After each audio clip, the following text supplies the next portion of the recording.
Good evening, ladies and gentlemen.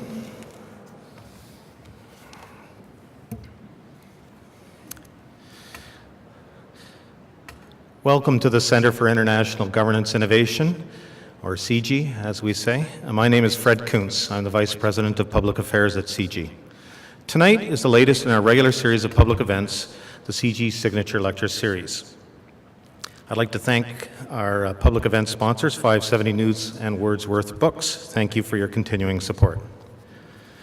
Besides the audience that's here tonight at the CIGI Atrium in Waterloo, Ontario, Canada, we also have a global audience who are watching via the live webcast available anywhere in the world that has the internet. Following tonight's address, we welcome questions from the audience, either at the microphone here at CIGI, or if you're watching online, you can ask questions through the live chat function on your screen, and we'll transmit those to our speaker. Our speaker is Professor Anatol Lieven on the subject of Pakistan, a hard challenge for international governance.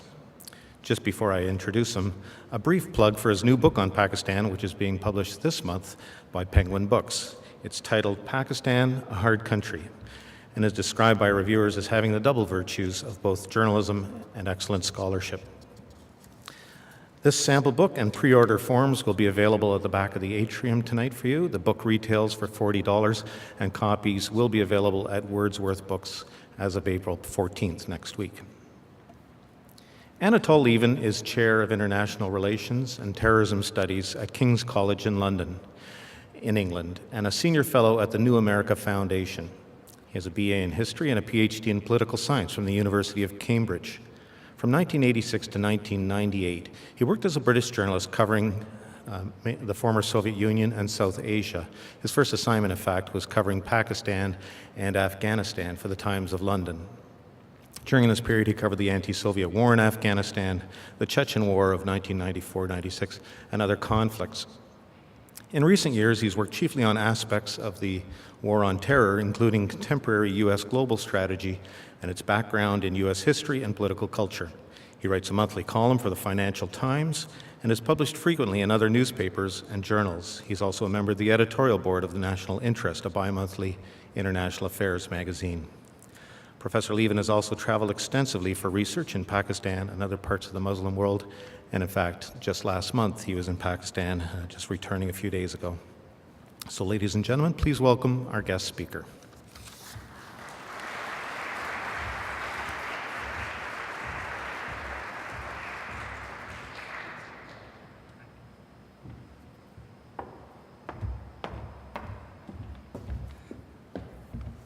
Thank you so much. Thanks to CIGI for inviting me. Thank you all for coming. A particular pleasure to give a talk in such a beautiful building. To have an office in a distillery might be described as one of the great unfulfilled dreams of my life. I feel as a Brit sometimes that my views on Pakistan have more resonance in Canada than in the United States. The reason for that is that Britain and Canada both share or have very large diasporas, immigrant communities from Pakistan. And that reminds us, actually this is true of America as well, though it's obviously, given the nature of America and its various interests and global role, it's not always apparent to them, that in many ways the war in Afghanistan is a temporary and contingent concern of Western countries. We will leave one day. We British left several times in the past. Pakistan, as well as being an infinitely bigger country than either Afghanistan or Iraq, with almost 200 million people now, is also organically linked to the West, to Britain and Canada in particular, by its diasporas. And I can't speak for the diaspora in Canada, but the Pakistani origin diaspora in Britain retains extremely close links back to not just to Pakistan in general, but to its home communities, its home districts, villages, and towns in Pakistan, including very high levels of marriage between Pakistan and Britain. Therefore, long after we have left Afghanistan, we will still be intimately connected to Pakistan. And what happens to Pakistan will have a great effect on parts of our own population, including, of course, potentially at least, in terms of the threat of radicalization and even terrorism. My own views on Pakistan were shaped initially when I was out there more than 20 years ago now as a journalist for the London Times. That might seem, but as Professor Kuntz said, I've been back very often in recent years, including last month. Nonetheless, a good part of the book does derive from my time there in the 1980s. And the reason for that is that in many ways, under the drama of day-to-day events, many aspects of Pakistan change remarkably slowly. I went through various titles, or rather Penguin and I together went through various titles of the book before we hit on Pakistan, a Hard Country. The one that I still like best in many ways because it most accurately describes the book is How Pakistan Works. I also like that title because, of course, it seems quite provocative. Most people think that Pakistan does not work. My own thesis is that it does work in its own curious way. The second working title was Pakistan, the Negotiated State. That was rejected as sounding much too academic. But it does also describe a very important feature of the Pakistani system, which I shall talk about in my remarks today, which is the fact that the Pakistani state itself formally, and we in our expectations, in the way that we see the world, in the way that we see countries, have an idea of a modern state as one which, in principle, works according to clear rules, laws, and hierarchies. In other words, a law is passed by Parliament and more or less it is implemented by the state and obeyed by most of the population. And the ones who don't obey it are criminals, more or less. Orders are given by legally constituted, legitimate authorities, and they are obeyed down the system. If they're given to the police or the tax collecting authorities or whatever. And the police, most of the time, and the courts, to the best of their ability, also function in accordance with the law. That is very rarely the case in Pakistan. In Pakistan, most of the time, laws, instructions, orders, rules have to be negotiated between multiple different centers of power. The only institution in the country which works more or less as it's meant to by its formal rules, is the military. The military is the only modern institution that Pakistan possesses that actually works as a modern institution. As a result of which, of course, it works as modern institutions, or at least modern democratic institutions, are not meant to work. It seizes power periodically from its weak sister institutions elsewhere in the state. Now, the title that we finally came up with reflects one aspect of the negotiated state, which is violence. Violence, or the threat of violence, is very often present in the internal negotiations, though much more often the threat of violence than violence itself. In certain respects, contrary to Western media reports, and given just how heavily armed this society is, you could say that Pakistan is surprisingly peaceful. I haven't been to the areas of maximum Taliban support because of a, I feel, justified desire to keep my head and my body in one piece rather than two. But I have travelled very extensively elsewhere in the country, and I must say have never felt under great personal threat. Nonetheless, violence is there. And the title, which I've heard many times over the years, but I heard it for the first time in 1998 and the last time in 2009, A Hard Country. The first time I heard it was after the elections of 1988, when I met this charming old man who was a newly elected member of parliament for the Pakistan People's Party, the party of the Bhuttos, now headed by President Zardari. And I met him at the parliament, and I mentioned I was going to travel. I wanted to get out of the main cities and travel in the countryside a bit. And he said, well, come and stay with my family, come and stay on my estate. He was a landowner in Punjab. So I did, and we sat down to dinner. And he said, I'm sure you'll have been to see my political rivals in this district. And I said, of course, sir, you understand I'm a journalist, I have to get balance. He said, no, of course, I understand perfectly. Of course you have to do that. And they will have told you that I had 5 people killed this year. And I said, well, yes, of course they said that, sir, but I'm quite sure it's not true. He said, no, it's quite true. And let me explain. Last year, they ambushed my nephew and 2 of his bodyguards and killed them. In this society, you have to show that if you're attacked, you can hit back harder. If you can't show that, he said, you're finished. Every one of my neighbors has a claim against my land or my water. I can only hang on to that by showing my followers that I'm strong enough to protect them as well, so that they support me politically and they will fight for me if necessary.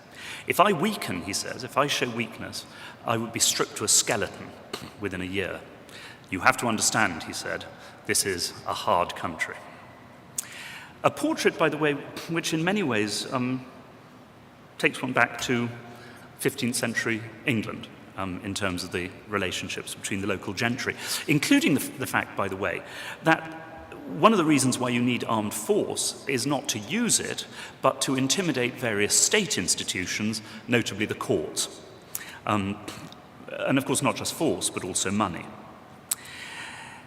The last time I heard this phrase, but I'm sure it isn't, it's not the last time I'm going to hear it, assuming I keep going back to Pakistan, was in southern Punjab in 2009. And I was talking to a local senior superintendent of police about how the police handle the threat of terrorism in that area. A terrorism which has now been going on for 25 years at least, though previously mostly not against the state. In that part of Pakistan, this originated as sectarian terrorism, as terrorism by local Sunni extremist groups, the Sipai-Sahaba and its even nastier offshoot, the Lashkar-e-Jhangvi, against the local Shia elites, and some, though on a lesser scale, counter-terrorism by Shia radical groups. In recent years, the Lashkar-e-Jhangvi, though not yet its mother organization, have joined the Pakistani Taliban and moved into rebellion against the Pakistani state. And they have been responsible for at least helping and facilitating the spread of terrorism from the Pashtun or Pathan areas of Pakistan. A map? Ah, there we are. Oh, very good. Only now, of course, I can't... I shall now lose everybody and show that we're in a distillery by falling off the platform. Anyway, the Pashtun areas, are up along the border with Afghanistan in the tribal areas, federally administered tribal areas, the Northwest Frontier Province and northern Baluchistan. And that is where the actual insurgency is going on, where rebellion has seized control of territory. But thanks to these terrorist groups in Punjab, this terrorism has now spread elsewhere in the country and is attacking their religious rivals, it's attacking Christians, so they're still attacking the Shia, but they're also attacking Christians, and increasingly they're attacking Muslim shrines belonging to different Muslim sects, and they're also attacking state targets. So anyway, in 2009, I asked this policeman what the police do about it. And he said, look, candidly, the ordinary policeman doesn't want to mix with these people. He's scared. He's paid very little, his morale is very low, his family are vulnerable. So they try not to do anything. He said, partly for that reason, but also, he said, quite candidly, because of our lack of education and competence, when we do arrest these people and bring cases against them, the courts throw the cases out. They usually have legal justification for doing so because the cases are so badly designed, but that's not the reason, he said. The reason is that the courts are also scared, and with good reason, of these people. And in some cases, they're also sympathetic. So it's impossible to get a conviction before the courts. And he said, as far as the politicians are concerned, very often they too are scared or sympathetic, and so they're using their influence to prevent us from doing anything. But, he said, every now and again we get categorical orders that we have to do something. Or we ourselves feel that they've gone too far. They've carried out some really large-scale massacre. They've embarrassed the country internationally by attacking Christians, though that came actually later. They've attacked the police, or killed a senior politician, or they've killed some of us. So we feel we have to do something. But we can't get convictions before the courts. So how do we send them a message that they mustn't go too far? We take 3 or 4 of them. The nastiest, he said, we try to get some of the nastiest ones, the ones we know have been responsible for murders, and we take them into a field in the middle of the night, and we shoot them in the back of the head, and we pretend that there's been what they call in South Asia, India as well as Pakistan, an encounter, an armed encounter, and we leave some guns lying about to make it look as if they were fighting. He said, I know that doesn't sound very nice, but you have to understand this is a hard country. Which it is. It is a hard country. And violence, as I say, is very common. At the same time, it is in many ways a remarkably stable country, oddly enough.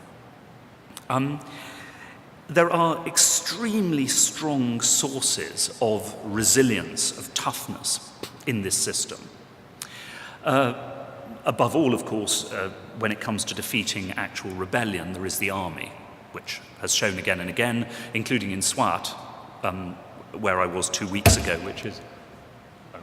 well, actually, I can't really reach it anyway unless I jump 10 feet in the air. So was a district, a Pashtun district, which was conquered by the Taliban, effectively, between 2007 and 2009. But the army then counterattacked and drove them out, and there haven't actually been terrorist attacks in Swat now for more than 6 months. So order has been restored, albeit by pretty brutal methods. Drawback of the army, as I say, is that it also repeatedly seizes power from the politicians. But even more important, as a source of stability and as a source of anti-revolutionary strength in this society, is the nature of Pakistan's real political system. Not the formal political system of elections and parliament and political parties, but the real underlying structures of political power. And having, in my old age, finally succumbed to the SMS generation, I render this as the formula P2K. Patronage to kinship is the basic dynamic of this system. The way it works is this. You have kinship groups. Kinship is the fundamental principle still of Pakistani society, as it is, by the way, more widely in South Asia. You can see that from most of the political parties. The Congress Party in India is the party still, to a great extent, of the Nehru-Gandhi dynasty. In Bangladesh, the 2 parties are headed by dynasties. Sri Lanka.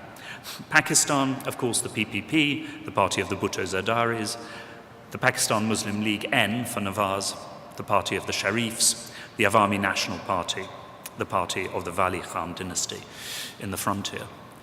But this breaks down and down and down and down, all the way down to village level in terms of power. There's a saying that if you don't have a strong family behind you, you can't be strong in any other way.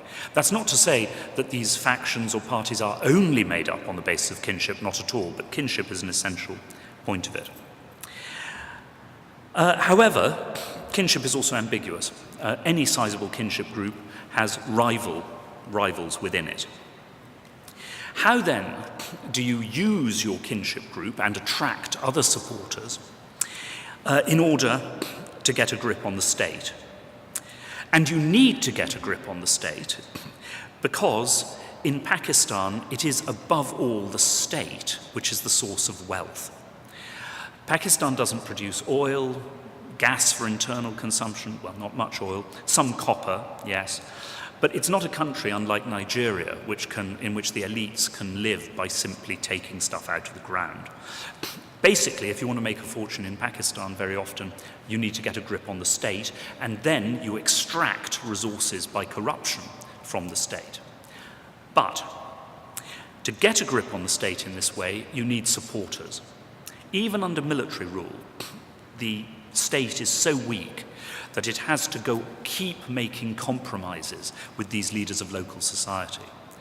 In order to keep those supporters, when cousin Abdul and uncle Ahmed are your competitors for their support, you have to redistribute the patronage to some extent to your followers. If you don't, they will abandon you and join rivals who will give them a share of the patronage. This, in my view, apart from the fact that there simply aren't the natural resources to make great fortunes, is a key reason why Pakistan's rating under the Gini coefficient, which is something that measures, amongst other things, social inequality, is remarkably low by the standards of the developing world. Well below India's, below the United States, quite contrary to most people's vision of Pakistan. As I say, one reason is that unless you're at the very, very top, you can't simply steal from the state and keep it. You have to redistribute it to some extent. Of course, you keep a considerable share, but you do have to redistribute. And because the patronage is distributed in this way, and because it's backed up also by real loyalties of kinship, this gives the system a considerable degree of resilience, stability. A surprising number of people in this society benefit from the way in which patronage is distributed by these political bosses in the countryside and the towns. However, of course, it's a terrible obstacle to progress. It's a force for stability, but it's a terrible obstacle to progress, whether economic, cultural, educational, whatever. Because, of course, it's based ultimately on the plunder of the state. It reduces the capacity of the state actually to get anything done in many areas. Secondly, the power of these entrenched local elites, both at the local level and in Parliament and in most of the main political parties, is responsible for the fact that Pakistan has the lowest rates of tax collection in South Asia, collects less than 10% of GDP in revenue. Sri Lanka is more than 13%, India is more than 17%.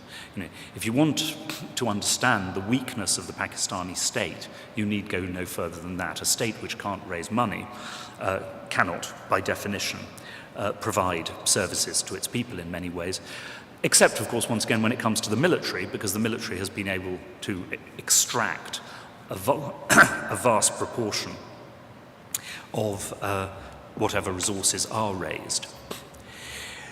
This, however,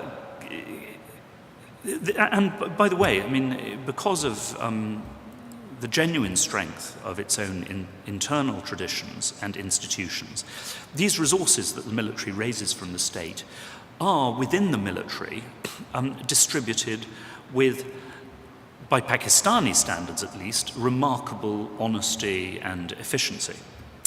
And it's not a kleptocratic military. There is some corruption. But basically it does distribute the benefits downwards. Of course, the generals get most. If there are any generals in the audience, I'm sure you'll agree that that's as it should be, and the colonels get less. And so. But even the privates get something from this system.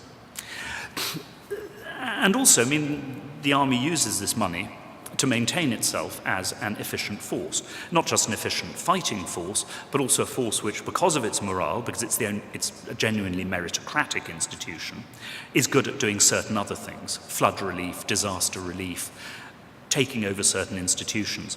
Incidentally, when I say meritocratic, the present Chief of Army Staff, General Kayani, is the son of a sergeant. in the military.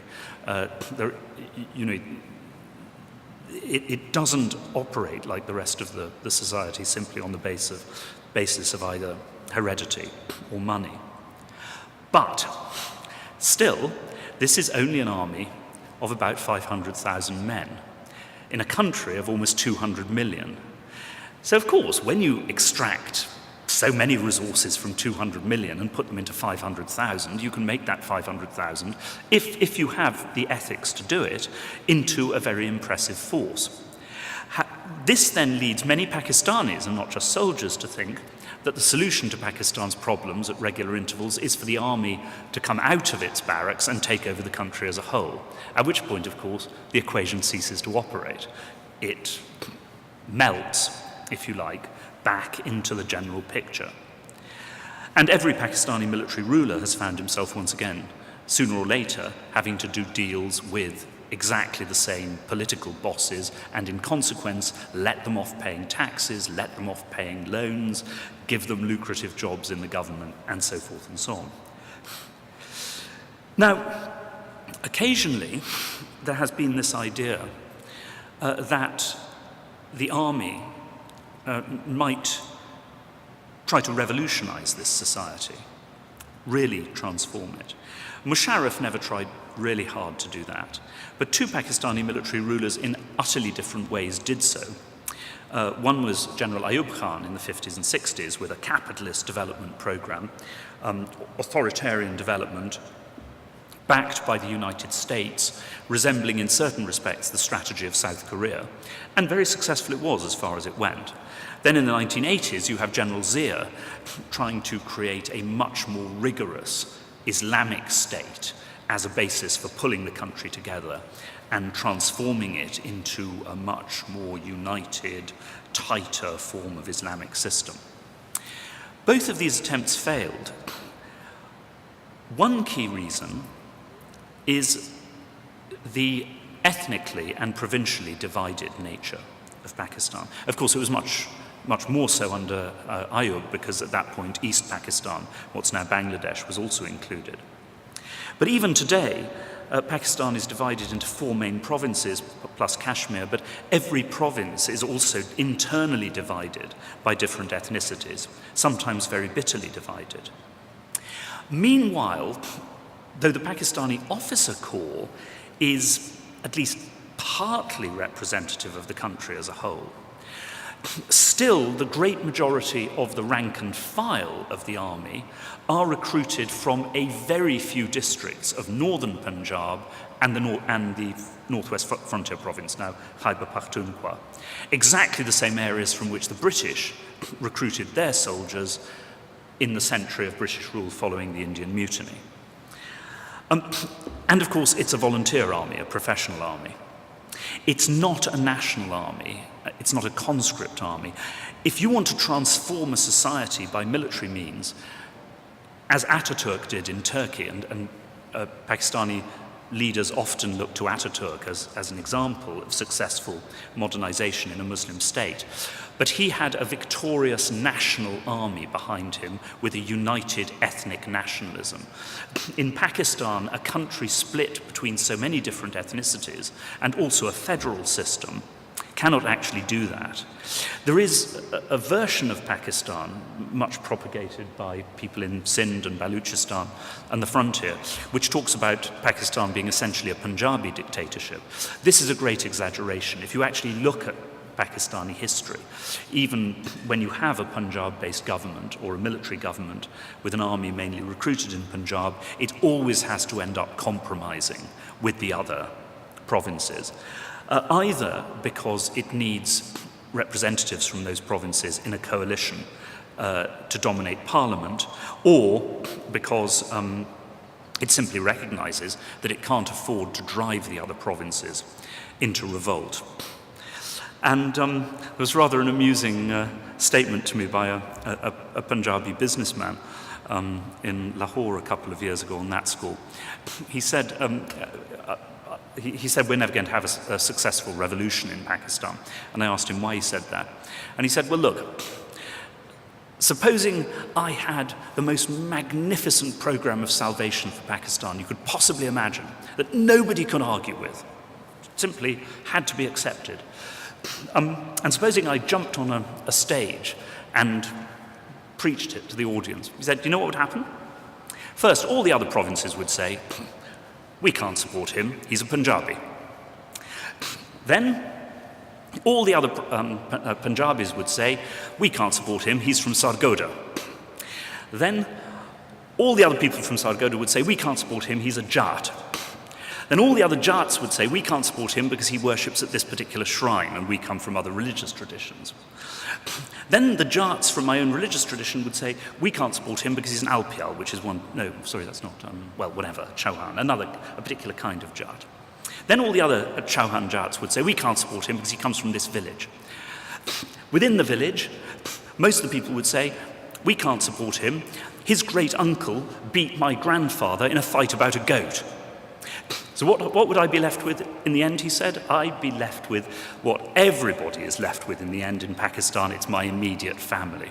So he said, the reason why we Pakistanis could never agree on a revolution is that we can't agree on anything. So that's a sort of rather vivid way of expressing what I think is also a fundamental truth. Now, this is good news when it comes to, as I say, preventing an Islamist revolution in Pakistan. A revolution, by the way, which would not lead to an Iran, a united revolutionary state. Because, of course, the Iranian revolution was based on a more or less monolithic religion and a coherent nationalism. In Pakistan, a revolution would lead to disintegration, utter chaos, civil war, Somalia on an enormous scale. So it's a good thing that there won't be a revolution, but on the other hand, of course, the existing system does appear to be a recipe for unending semi-stagnation when it comes to the development of the country. That's not absolute stasis. As I say very strongly in the book, there are islands of successful modernity in industry, in education particularly, in the military for what it's worth. So it's not, a completely backward state. But of course, particularly compared to India next door, it is progressing economically much, much more slowly. As far as our interest in Pakistan is concerned, this, of course, has changed very considerably as a result of 9/11, the growing terrorist threat, and something which I think has to be unpicked from the other issues, the war in Afghanistan. Now, here, the Pakistanis are facing a terrible dilemma, and so are we, by the same token. The dilemma the Pakistanis are facing is that, basically, if they put their minds to it, the Americans could destroy Pakistan as a state, on the one hand, and on the other hand, American money, though money to the military mainly, shall we say American sanctioned money from the IMF and World Bank, are of great importance in keeping Pakistan afloat economically. And the Pakistanis are also very afraid that if they really annoy the Americans will simply move completely into the camp of India, into alliance with India, thereby putting Pakistan in a hopeless position strategically. These fears may or may not be exaggerated, but they are deeply felt. So there are strong pragmatic reasons for getting on with the United States. The problem is that this alliance with the United States is bitterly unpopular with a majority of ordinary Pakistanis, especially in Punjab. You may have read the opinion polls showing that anti-American feeling in Pakistan is among the highest in the Muslim world. I'm running out of time, so I could say more about this in response to questions, why this is. But while there is strong opposition to the Pakistani Taliban as revolutionary forces against Pakistan. From my own interviews in Pakistan with an enormous range of ordinary people, as well as educated people, the level of sympathy for the Afghan Taliban, not as an ideological force, but as a force of what is seen as legitimate resistance against an alien occupation of their country, is absolutely overwhelming. Only sympathy, not support in most cases, but there it is. In terms of the democratic will of the people, there is no support in Pakistan, no support, period, for a stronger offensive or action by the Pakistani military or state against the Afghan Taliban. That's one reason why the Pakistani state and military have not been taking strong action, or indeed any action, really, against the Afghan Taliban on their soil. The other reason is, of course, the strategic calculations of the Pakistani military, which are focused above all on India. And it's difficult to exaggerate the extent to which the Pakistani military are obsessed with India. This is true to some degree of the Indian military and the Indian strategic classes, but as India gets stronger and stronger economically and develops a bigger and bigger global role, it's going down. In Pakistan, the state as a whole, and certainly the security state and military, took shape throughout its history, or their history, in the light of this rivalry with India and the Indian threat. And this is backed up, particularly once again in Punjab, by deep local sentiments as well, above all from two sources. The people, or the descendants of people, whose families were driven out of India, often in extremely bloody circumstances, in 1947, and the very large Kashmiri population, or population of Kashmiri origin, not just in Pakistani Kashmir, but also in urban Punjab. The Sharifs come from this background. So, by the way, does a very large part of the Pakistani diaspora in Britain, from Mirpur in Pakistani Kashmir, especially in Bradford. And like the army, these groups in society are deeply committed to the idea of quote-unquote liberating Kashmir from India. In consequence of this, of course, the Pakistani military in the 1990s backed Islamist extremist groups to launch a campaign of guerrilla warfare and terrorist attacks against India. Under heavy American pressure, this was brought to an end after 2002, but of course there was one notorious attack after that, in 2008 on Mumbai, by a group, Lashkar-e-Taiba, which has long had very close links to the Pakistani military, and was very much trained and built up by Pakistani military intelligence. Now, at present, the campaign against India by these groups has been suspended by the Pakistani military, simply because as America and India get close together, it is seen as too dangerous for Pakistan to continue this. And also, it must be said, among the more intelligent senior officers, because, after more than 20 years, it's pretty obvious that it hasn't worked.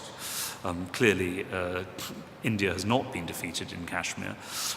The Indians show no sign of leaving Kashmir.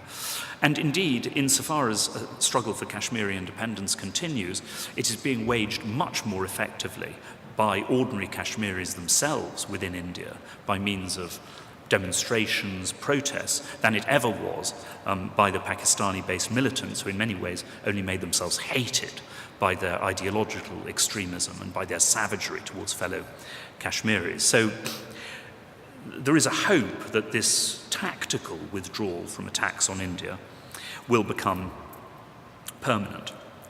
Fear of Indian designs towards Pakistan, however, remains very high.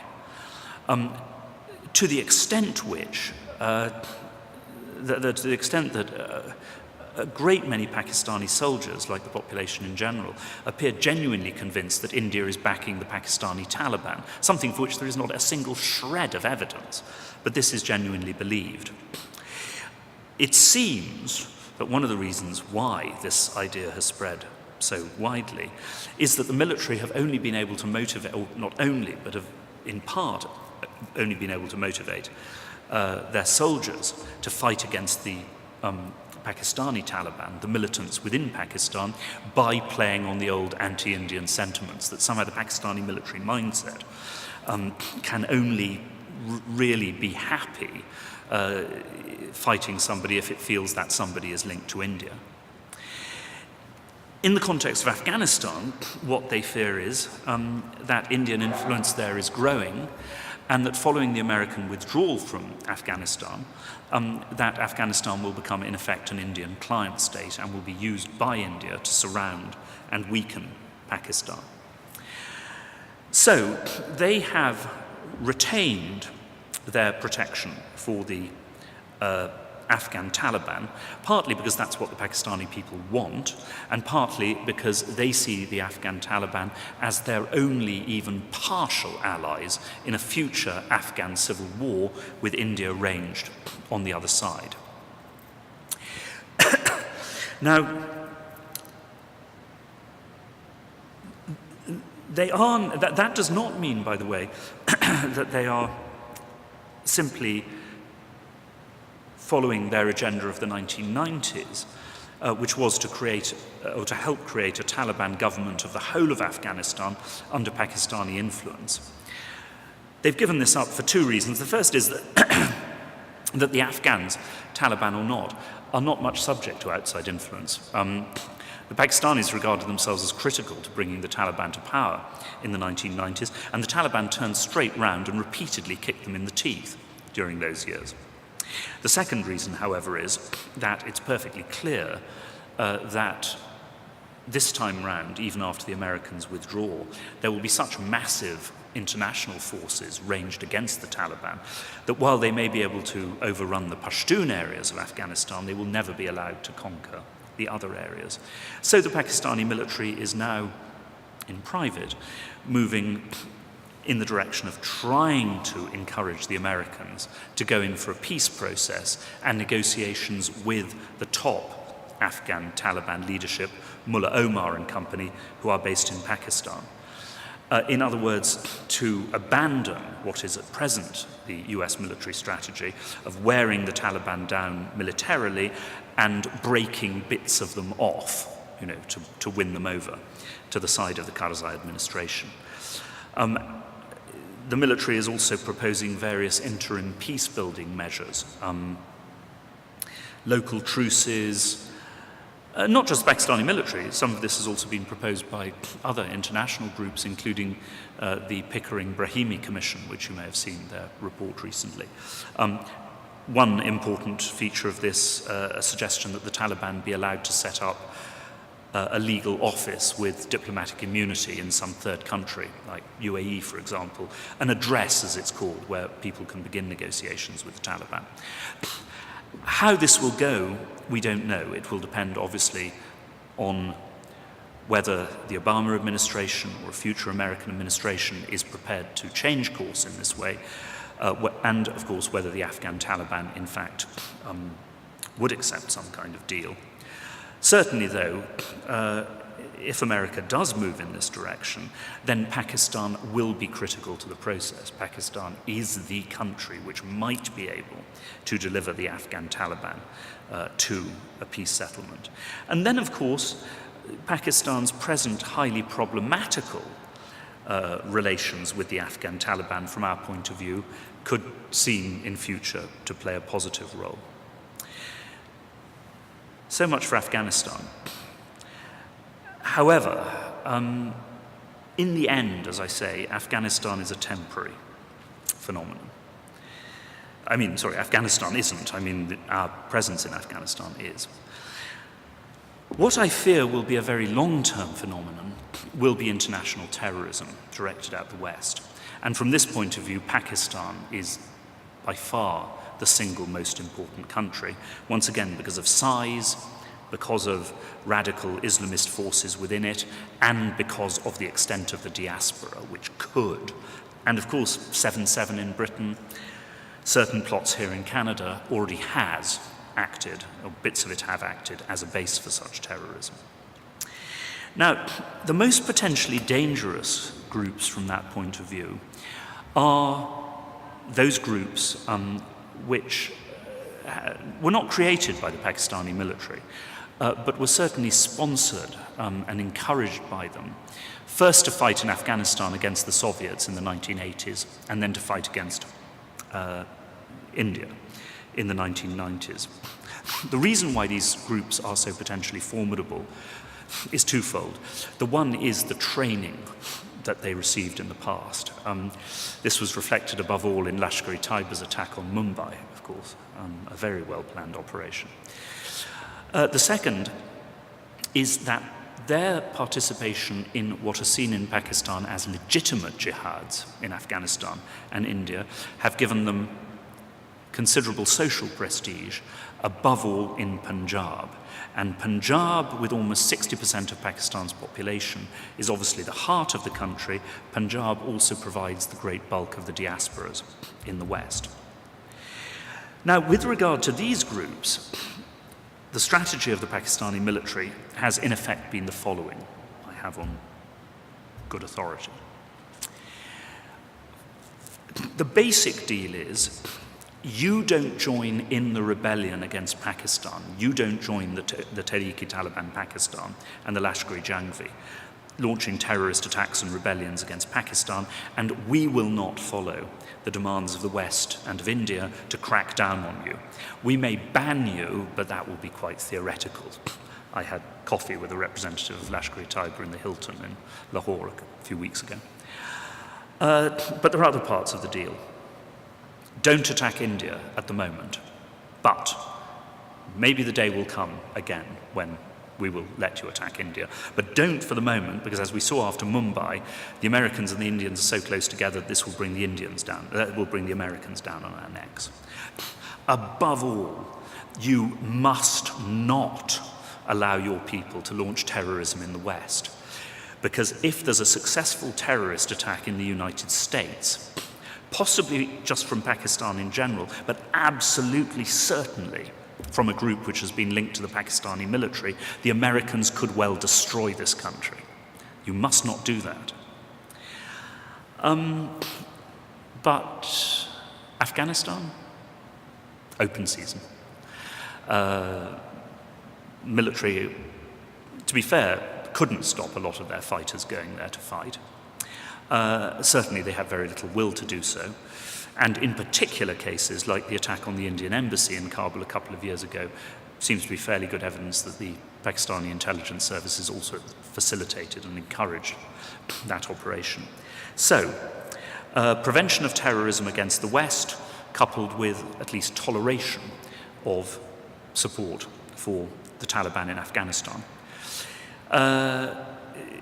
All of this, by the way, reflecting again the nature of Pakistan as a negotiated state in which everything is part of bargains and compromises and so forth.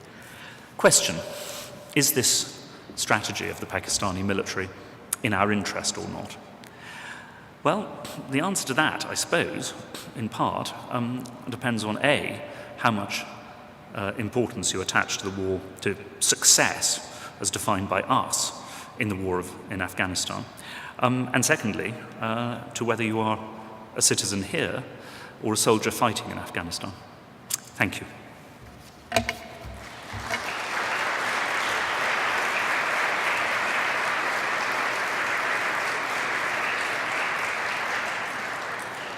So, questions, comments? I believe there's, yes, the mic is over there, right?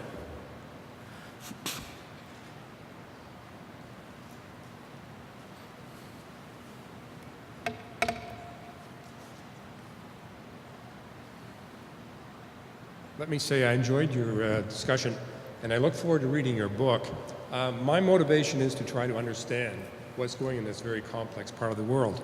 Up until now, I read a book by Hugh Pope, who you may know, but it appears to me that the United States, rather than being the big protector, is starting to shrink in its capability. Some would even say it was bankrupt. What steps, and of course, as a citizen of the West, we're trying to understand what's going on there because our governments are engaged financially and militarily in these countries.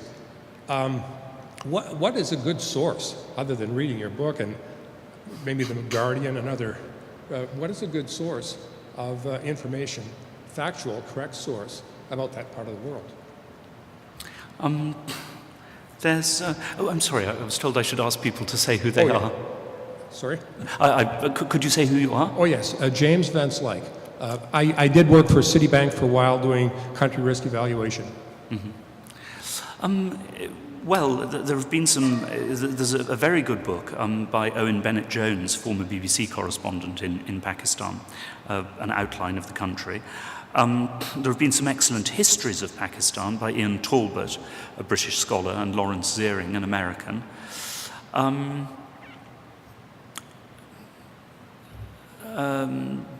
Economic studies by Javed Burki and others.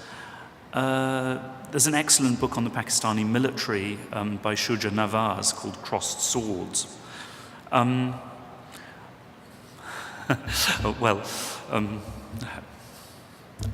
then there's my own book, which obviously I'm here to advertise. Hey, sorry, I guess it's off. Hello? Yes? If I might just say, because when I read Pope's book, basically, he, as a journalist, he would file stories to, say, the New York Times, and then they would be re-edited to fit the requirements of the U.S. population at that particular time. So this is what I'm saying, we get bent stories. Yeah. I mean, it is, there are two difficulties in dealing with Pakistan. One is, I mean, frankly, when it comes to at least academic works, most of the necessary work has not been done. Very striking if you go into a library and you look for shelves on Punjab. There'll be a huge bookshelf, maybe two, on Indian Punjab, and maybe one shelf on Pakistani Punjab, which is 10 times the size of Indian Punjab, has almost 100 million people on it. The basic sociological research has simply not been done.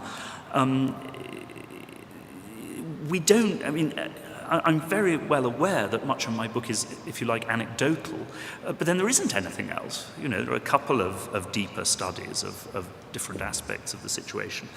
The other problem there is, of course, once again, that a place we use words which in Pakistan work in very different ways.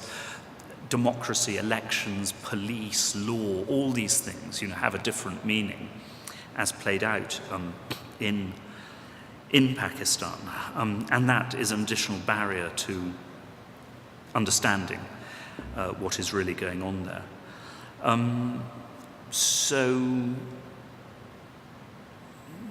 Yeah, I mean, well, to give you an example, you mentioned the New York Times. Some of you may have followed in the Times a campaign especially by Nicholas Kristof, over this dreadful case, 9 years old now, of a woman who was gang raped as part of essentially a local clan feud, or an attempt by a locally dominant clan to show a subordinate local clan its place. Her name was Mukhtaramai.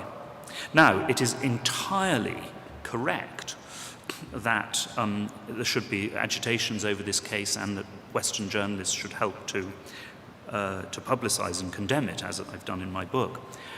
But in terms of the origins of it, Kristof got it completely wrong, and in a way which reflects a fundamental error in the approach to Pakistan on the part of human rights organizations in the West.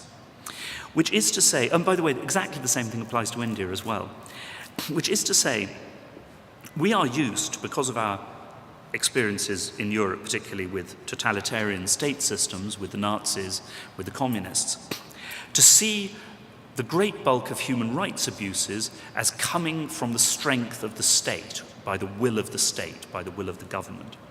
It isn't like that in South Asia at all. There are human rights abuses by the state. In Swat, where I was, there have been a very considerable number of extrajudicial executions by the military as part of the struggle against the local Taliban. But the overwhelming majority of human rights abuses in these societies are not by the state, even actually when it's state servants, the police, who are carrying them out. They are the work of locally dominant forces, either operating independently, as in the case of Mukhtar Amai, or operating through the police, but using the police to pursue their own feuds. This isn't the police obeying orders of the government. And so the whole line of Christoph that this crime was in some way the work of Musharraf was nonsense. We've now had an elected government, a civilian government in Pakistan for several years, and still this case has not been brought to trial because locally dominant politicians are preventing this happening. And once again, because the Pakistani judicial system is such a ghastly mess that it simply cannot bring justice of this kind. An even worse case, if this was possible, occurred in Baluchistan a couple of years ago, which I investigated personally. I mean, I didn't investigate the scene, but I talked to the police surgeon who did, when 4 girls were buried alive for wanting to go to college. Here too, I had to listen to this being defended by local elected politicians, including ministers in the government, for once again the PPP, you see. So the notion that we have that human rights abuses stem from the state is fundamentally mistaken in that part. Well, at least not completely mistaken, but it in other ways misses the point. The point is that the state is too weak to prevent these local forces, tribal, what have you, from essentially imposing their own law. The great sufferers from this are, of course, women, more than anything else, but also actually, any couple, any man as well, who runs away with a girl and wants to marry her, completely according to Muslim law, but in defiance of one or other of the families, is a dead man, much of the time.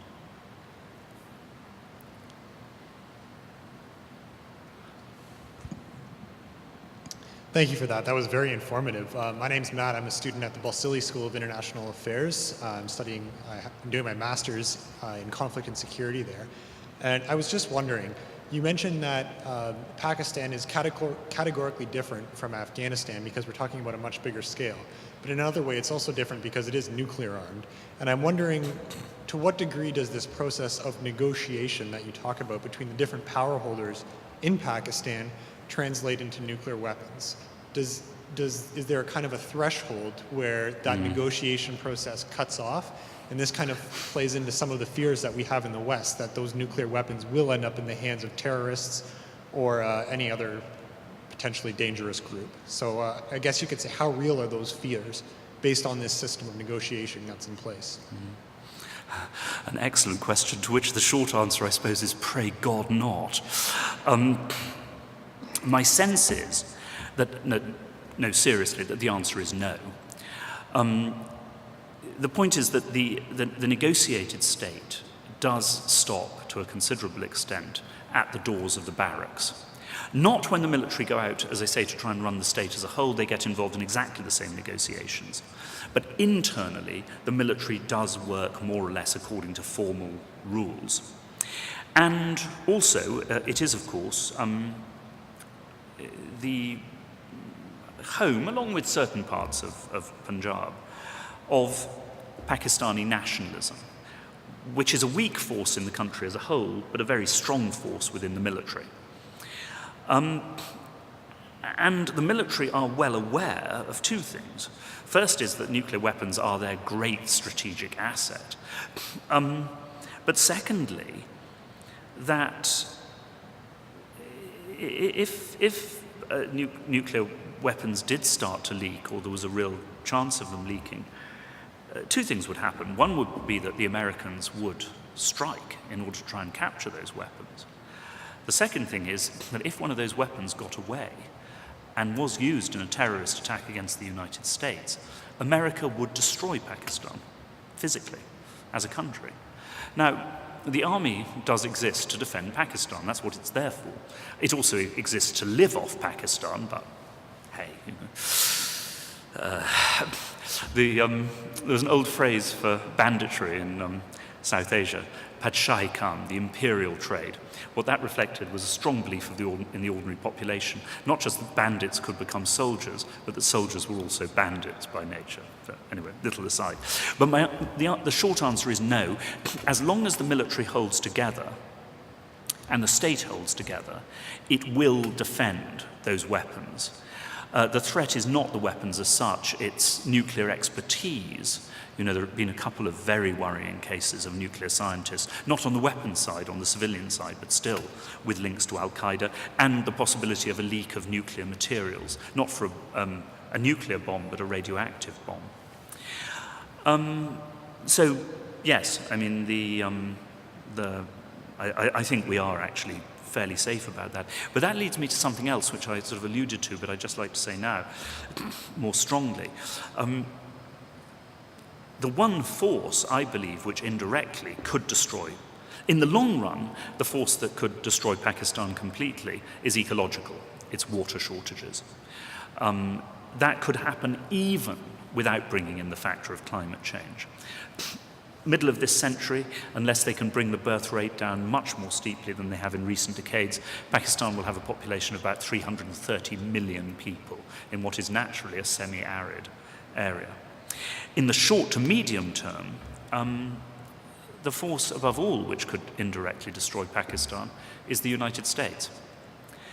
When I was based in Peshawar in the summer of 2008, on 2 occasions, US ground forces came in on the ground into the tribal areas and raids to try to capture leaders of Al-Qaeda and the Taliban. The second time, Pakistani forces fired in the air to stop them. I was told that the third time, those forces would shoot into the Americans. And that if the generals, the Pakistani generals, told them not to, the army would mutiny. The units concerned would mutiny in order to fight. The reason being that if they didn't, they would feel utterly disgraced when they went back to their home villages and confronted their own families and kinsmen. Now, if you see a mutiny in the Pakistani army, something that has never happened in the past, then you can see the country going down the tubes very quickly. Then the question of control over those nuclear weapons really does become actual.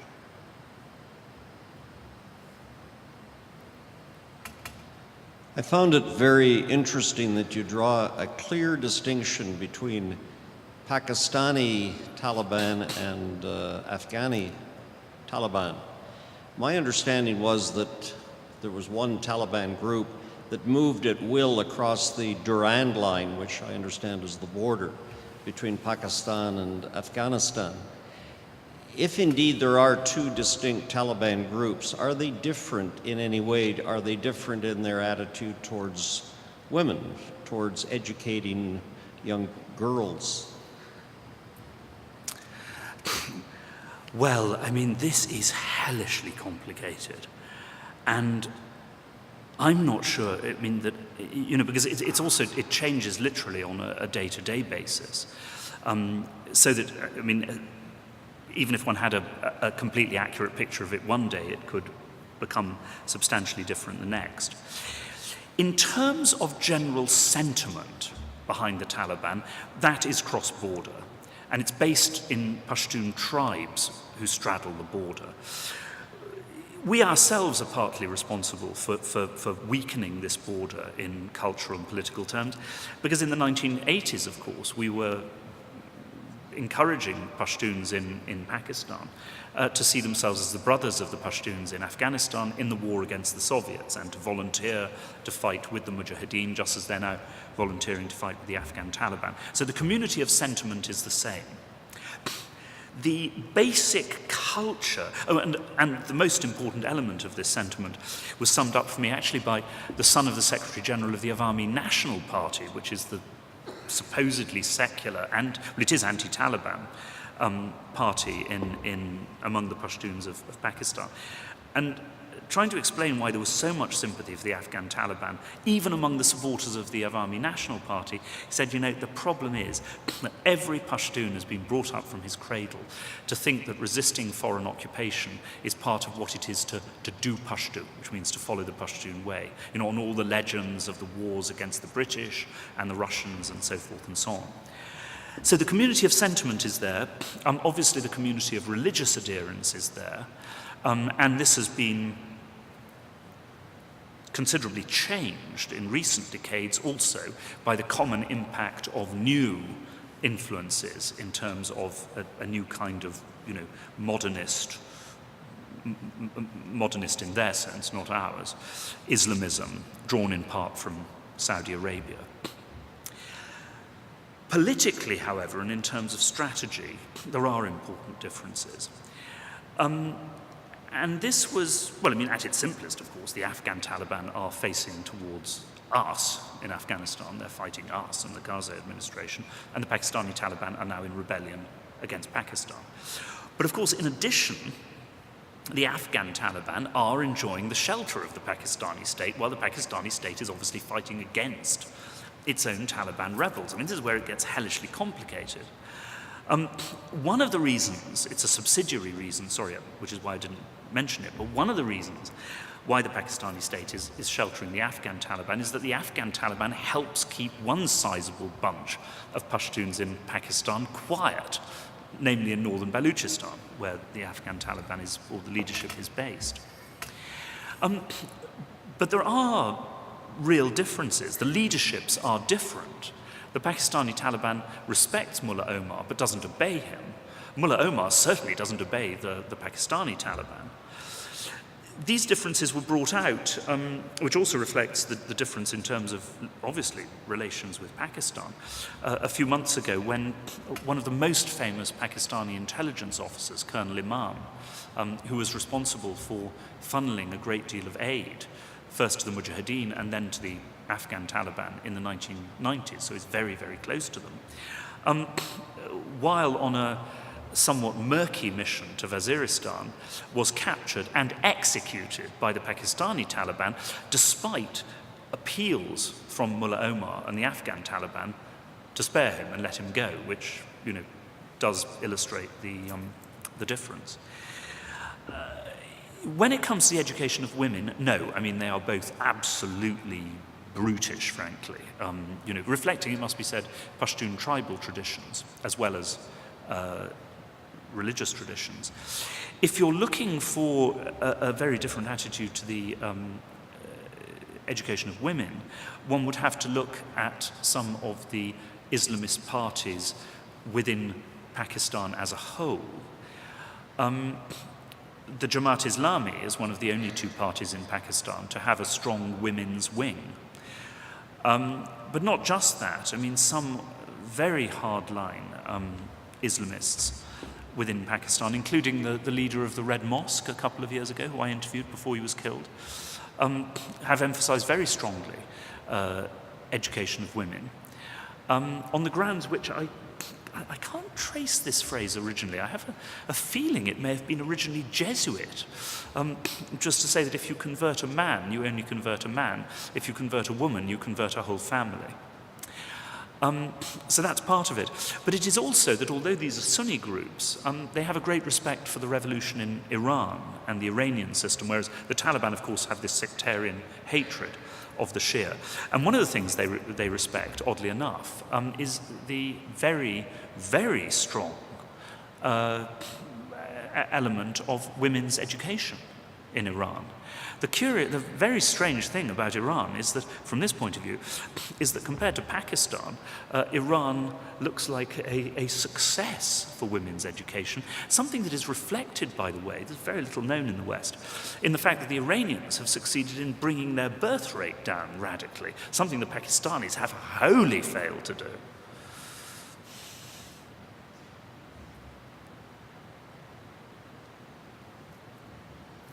Hello. My name is Mamoon. I'm a student at Wilfrid Laurier University. As we all know that the U.S. started its war on terror in Afghanistan with its allies, spending money and shedding blood of their soldiers and all that. And as you mentioned, like the Pakistani military is basically saying to the Taliban in Pakistan that Afghanistan is open season, you can do whatever you want to do. And you also give the example of the attack in the Indian embassy in Kabul. And recently there were other attacks that this secret intelligence, the government of Afghanistan claimed that the ISI's hand is behind all that. So I just wanted to know that as a foreigner, what does that tell you, what kind of ally is Pakistan? Because if Pakistan on one hand says to the Taliban, you can go and attack whatever in Afghanistan you want to do, and the US and NATO is inside Afghanistan fighting those people, so like I thought like this is kind of double role played by Pakistani military. And you mentioned a very interesting point about the water shortage in Pakistan. Like the main source of water in Pakistan is the Indus River, which is basically located in the Indian side of Kashmir. And don't you think that Pakistan is kind of playing a double standard role, the military at least, as they were playing in the Cold War, like saying we are allies with you, you can give us like the financial support or just like the IMF loan, like forgive our IMF loans and all that, and getting all those money and waiting for a good opportunity to support the fundamentalists to fight in Kashmir back for the water source they have? Well, I mean, you know, I talked about this in my talk. The Pakistanis are not, in general, supporting the Afghan Taliban. That's an important distinction.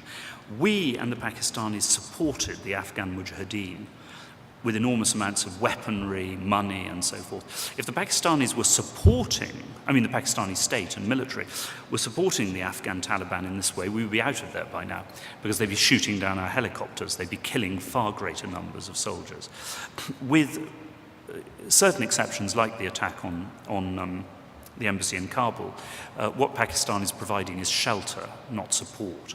I have to say that the reports of the Afghan intelligence service in this regard also, of course, have their own, you know, there is a strong reason in the Afghan government to try to blame the insurgency in Afghanistan on Pakistan, rather than, which has an element of truth in it, but there is also, of course, a very strong element of there which comes from the linked factors of the gross failures of government on the part of the Karzai administration that we all know about, the strategies pursued by the West, and the ancient traditions of the local people.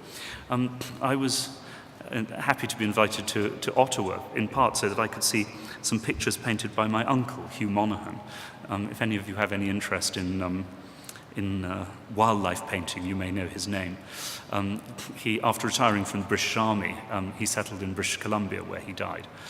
But my uncle in the 1930s was a British Gurkha officer who fought against the rebellion of the Fakir of Ipi in Waziristan. Another uncle fought against rebellions by Pashtun tribes in the 1890s. You know, this Pashtun politician in Pakistan said to me, you know, resistance to infidel foreigners in that part of the world is a strong local tradition. As to two-facedness, yes. I mean, basically, the relationship with America over the years has been, I may say, speaking as a pickled realist, that Pakistan has tried to use America, and America has tried to use Pakistan. That's the way it works. Sorry, can I just... I think, is somebody else waiting? Maybe, yeah, okay. Okay. So you said Pakistan is giving shelter to the Taliban who are trying to fight in Afghanistan. But isn't that kind of support the Taliban were giving Osama bin Laden in Afghanistan, shelter, allowing them to train and support their warriors to fight other places? Yes, it is. I mean, the only difference is that, as I say, the Pakistanis are not giving shelter to people who want to attack Canada or Britain or America directly. If they ever were to do that, that would, of course, by definition and at a stroke, end any relationship between America, the West, and the existing Pakistani state. But for that reason, I don't think that they're going to. One interesting question that we haven't touched on, partly because it's completely opaque, is what impact the rise of China will have on this. When you come to think of it, Pakistan is the only ally that China has. It doesn't have any others, really. North Korea is a sort of ghastly liability, not an ally. And of course, within 10 years or so, unless something changes radically, China, not the US, will be the biggest economic power on earth. Many Pakistanis would very much like to use China in order to get away from the United States. The thing is that, to put it much more harshly than any Chinese official ever would, the Chinese are not sure that they really want Pakistan in that light, given all the manifold problems that we've been talking about. And so while the Chinese are supporting Pakistan, they are not certainly going to commit themselves to unconditionally to wider Pakistani agendas, whether it's the liberation of Kashmir or Pakistani hegemony over Afghanistan or whatever. They'll prop up Pakistan again as a buffer against India, but for the moment at least that's about as far as it goes. Oh, and also admittedly, there is one very new and important Chinese interest in Pakistan which has come up in recent years, which is as an energy corridor.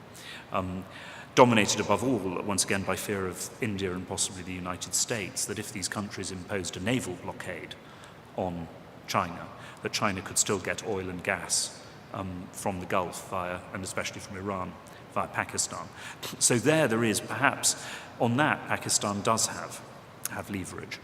But on the whole, the Chinese, are being pretty reticent.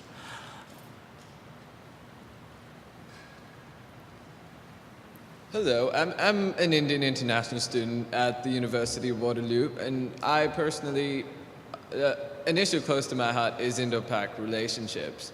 Do you think that the recent resumption of peace talks is just a farce, or is it actually going to mean something? And that's just not nice.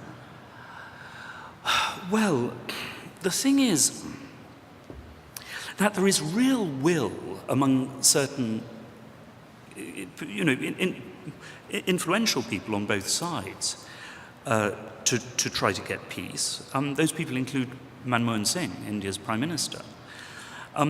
They include a range of different people within Pakistan, including some, though only some, senior soldiers.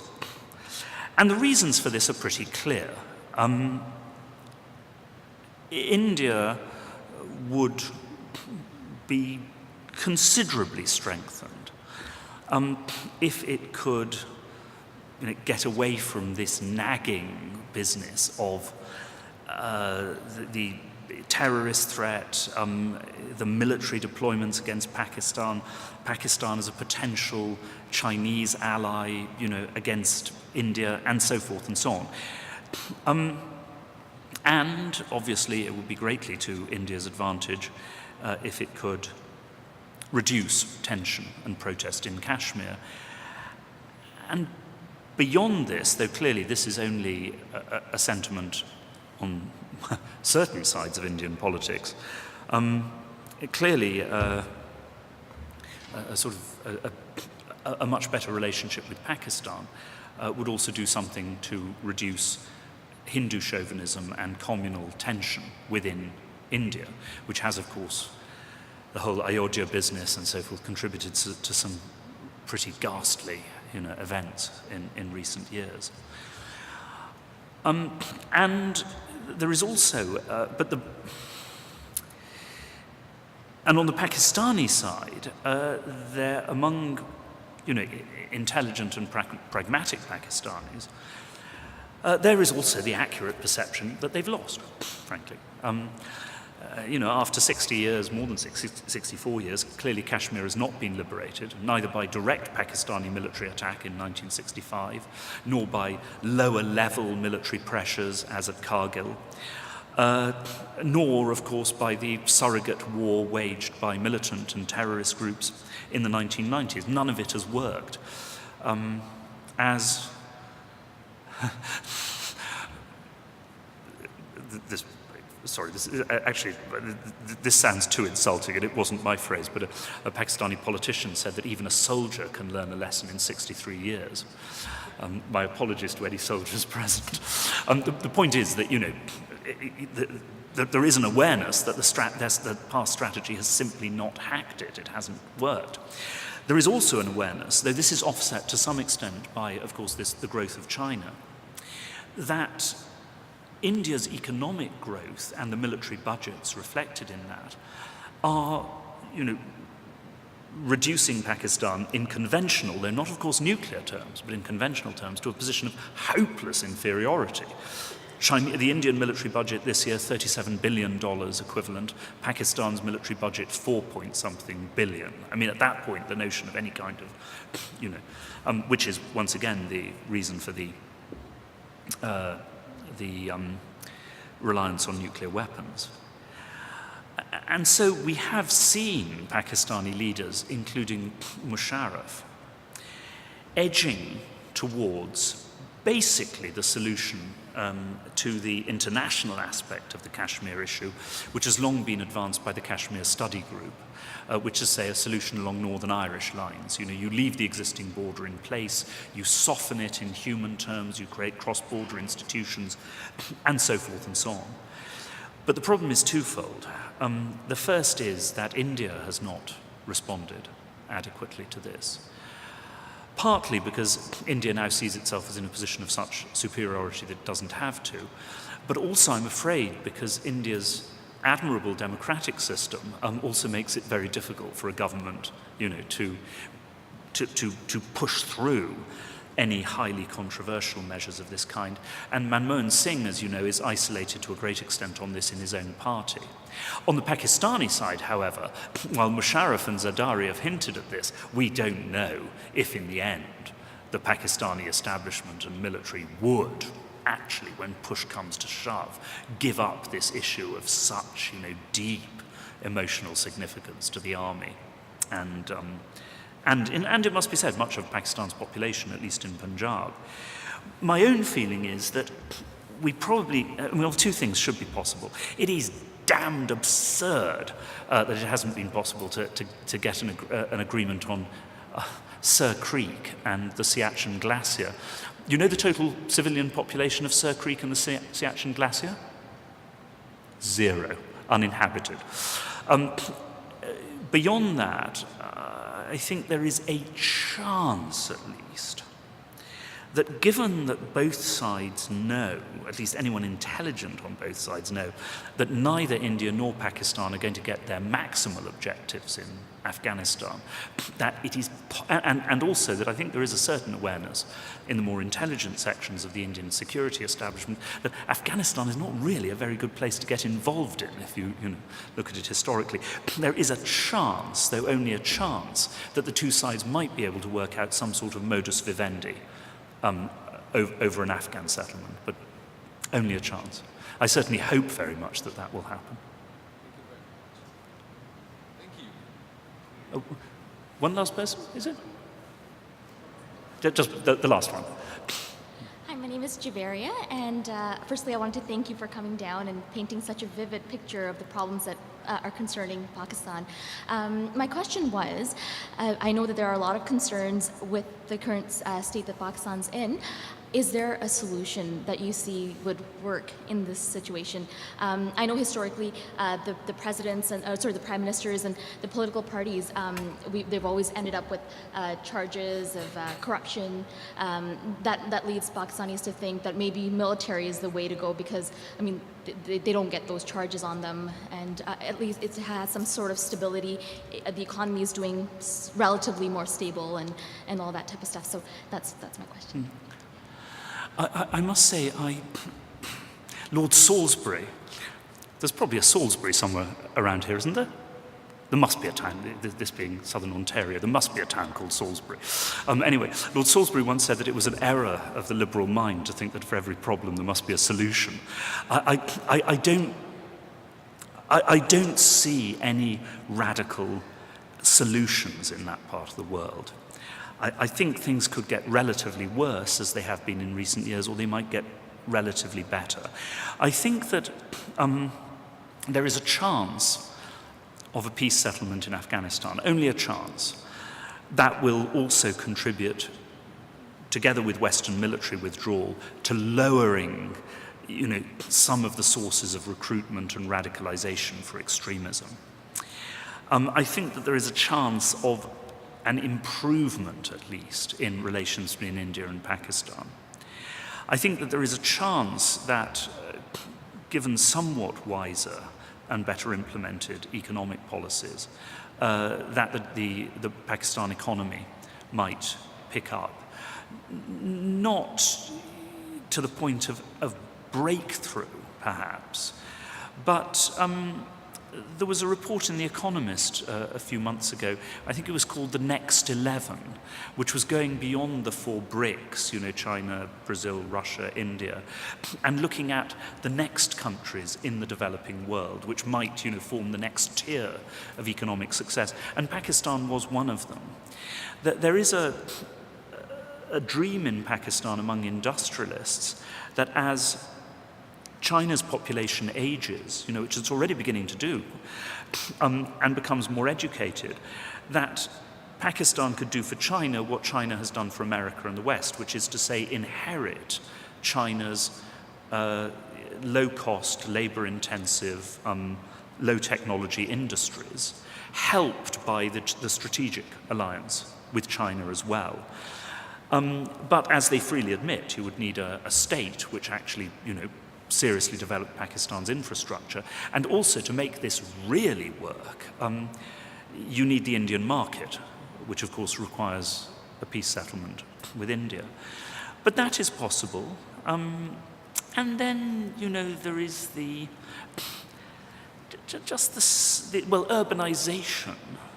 Urbanization can lead to more Islamist radicalism.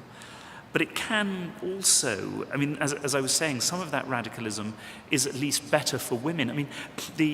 Leave aside the Taliban, but the attitudes of some of the Islamic parties in Pakistan to women are certainly better than those of these ghastly tribes, and tribal forces in large parts of the country.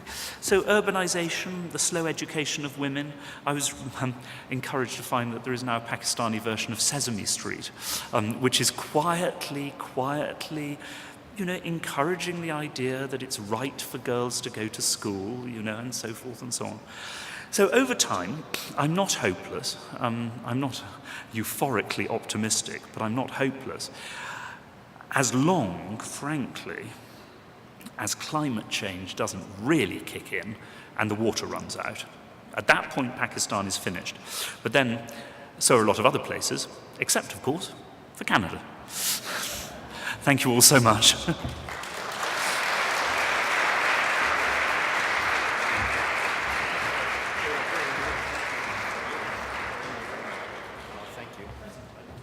Yes. Thank you very much, Professor Levin. We have a token of our appreciation here for you. We really greatly appreciate your insights tonight on the challenges regarding Pakistan. It was I found it a very informative, clear, and illustrative of the local traditions and the local forces that both bring stability to Pakistan, as you said, and also impede progress. And your anecdotal format makes your presentation very listenable, if that's a word, and helped to bring, as our final questioner said, a very vivid picture to us of what makes Pakistan a hard country. And I'm very glad we took that final question, because the question was on my mind too. Given these forces so resilient to change, where is the hope? And it was nice of you to leave us with at least even a very tempered, a hopeful thought that maybe Pakistan will progress. So thank you for that. Just a few brief notes for our audience before we adjourn. The video from tonight's webcast will be edited and posted to CIGI's website in our online video archive, so you can refer other people to that. And also, if you wish to sign up for CIGI's regular newsletter sent by email and called CIGI Worldwide, our volunteers are available in the lobby to help you sign up for that. Once again, I thank our public event sponsors, 570 News and Wordsworth Books. Please visit the book table at the back if you wish to pre-order Professor Levin's new book on Pakistan. understand, coming out very soon. And finally, mark your calendars for our next 3 events. This Monday evening, CIGI presents a webcast event that's available online only because the speaker is addressing a private dinner in Ottawa, but we're sponsoring it and webcasting it. That speaker is Cheng-Yong Rhee, Chief Economist of the Asian Development Bank, on the economic outlook for Asia. On Wednesday, April 27th, here in the CIGI Atrium, we present a highly distinguished panel of 4 guests, including a visitor from the International Red Cross in Geneva, Mukesh Kapila, in conversation with on the topic Beyond 2015, Development Goals for the World. And on May 18th, our topic is Politics in Peacebuilding, Testing a New Approach to Egypt, featuring guest speaker Ben Roswell, a Canadian diplomat and our nation's representative in Kandahar in 2009 and 10. That event is also here in the CIGI Atrium. So as I say, all the details are at our website. You can register there to attend.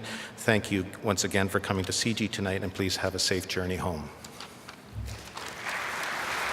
Thank you.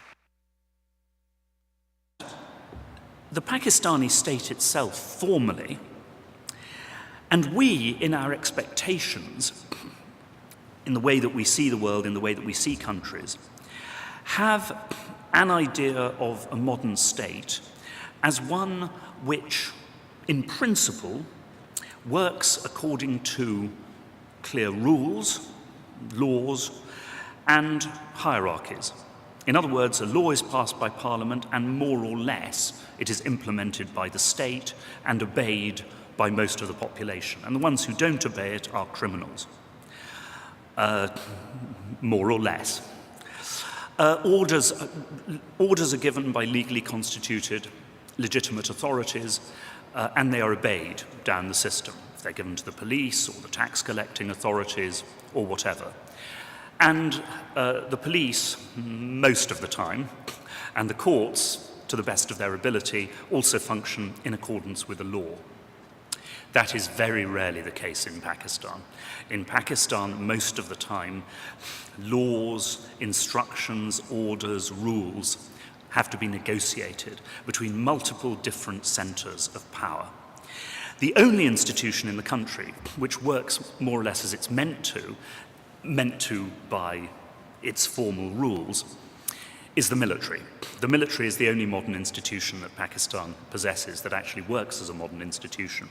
As a result of which, of course, it works as modern institutions, or at least modern democratic institutions, are not meant to work. It seizes power periodically from its weak sister institutions elsewhere in the state. Dreams of my life. I feel as a Brit sometimes that my views on Pakistan have more resonance in Canada than in the United States. The reason for that is that Britain and Canada both share or have very large diasporas, immigrant communities from Pakistan. And that reminds us, actually this is true of America as well, though it's obviously, given the nature of America and its various interests and global role, it's not always apparent to them, that in many ways the war in Afghanistan is a temporary and contingent concern of Western countries. We will leave one day. We British left several times in the past. Pakistan, as well as being an infinitely bigger country than either Afghanistan or Iraq, with almost 200 million people now, is also organically linked to the West, to Britain and Canada in particular, by its diasporas. And I can't speak for the diaspora in Canada, but the Pakistani origin diaspora in Britain retains extremely close links back to, not just to Pakistan in general, but to its home communities, its home districts, villages, and towns in Pakistan, including very high levels of marriage between Pakistan and Britain. Therefore, long after we have left Afghanistan, we will still be intimately connected to Pakistan. And what happens to Pakistan will have a great... Forms will be available at the back of the atrium tonight for you. The book retails for $40, and copies will be available at Wordsworth Books as of April 14th next week. Anatol Lieven is Chair of International Relations and Terrorism Studies at King's College in London, in England, and a Senior Fellow at the New America Foundation. He has a BA in History and a PhD in Political Science from the University of Cambridge. From 1986 to 1998, he worked as a British journalist covering the former Soviet Union and South Asia. His first assignment, in fact, was covering Pakistan and Afghanistan for the Times of London. During this period, he covered the anti-Soviet war in Afghanistan, the Chechen War of 1994-96, and other conflicts. In recent years, he's worked chiefly on aspects of the war on terror, including contemporary U.S. global strategy and its background in U.S. history and political culture. He writes a monthly column for the Financial Times and is published frequently in other newspapers and journals. He's also a member of the editorial board of the National Interest, a bi-monthly international affairs magazine. Professor Lieven has also traveled extensively for research in Pakistan and other parts of the Muslim world, and in fact, just last month he was in Pakistan, just returning a few days ago. So ladies and gentlemen, please welcome our guest speaker.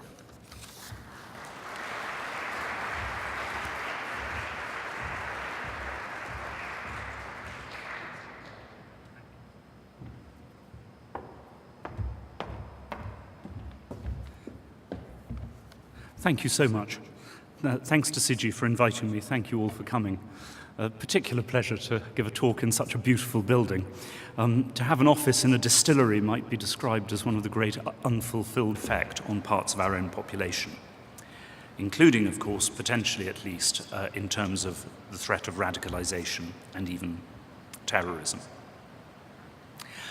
My own views on Pakistan were shaped initially when I was out there more than 20 years ago now, as a journalist for the London Times. That might seem, but as Professor Kuntz said, I've been back very often in recent years, including last month. Nonetheless, a good part of the book does derive from my time there in the 1980s. And the reason for that is that in many ways, under the drama of day-to-day events, many aspects of Pakistan change remarkably slowly. I went through various titles, or rather Penguin and I together went through various titles of the book before we hit on Pakistan, a Hard Country. The one that I still like best in many ways because it most accurately describes the book is How Pakistan Works. I also like that title because, of course, it seems quite provocative. Most people think that Pakistan does not work. My own thesis is that it does work in its own curious way. The second working title was Pakistan, the Negotiated State. That was rejected as sounding much too academic. But it does also describe a very important feature of the Pakistani system, which I shall talk about in my remarks today, which is the fact that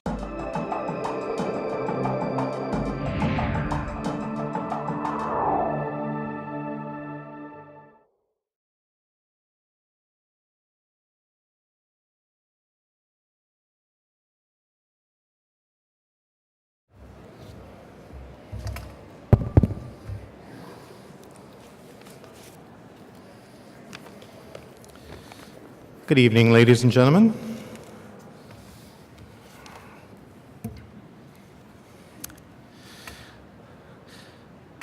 Welcome to the Center for International Governance Innovation, or CIGI, as we say. My name is Fred Kuntz. I'm the Vice President of Public Affairs at CIGI. Tonight is the latest in our regular series of public events, the CIGI Signature Lecture Series. I'd like to thank our public event sponsors, 570 News and Wordsworth Books. Thank you for your continuing support. Besides the audience that's here tonight at the CIGI Atrium in Waterloo, Ontario, Canada, we also have a global audience who are watching via the live webcast available anywhere in the world that has the internet.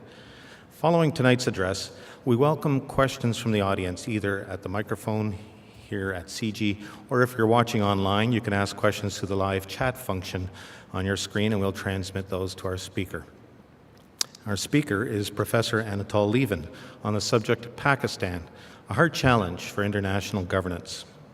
Just before I introduce him, a brief plug for his new book on Pakistan, which is being published this month by Penguin Books. It's titled Pakistan, a Hard Country, and is described by reviewers as having the double virtues of both journalism and excellent scholarship.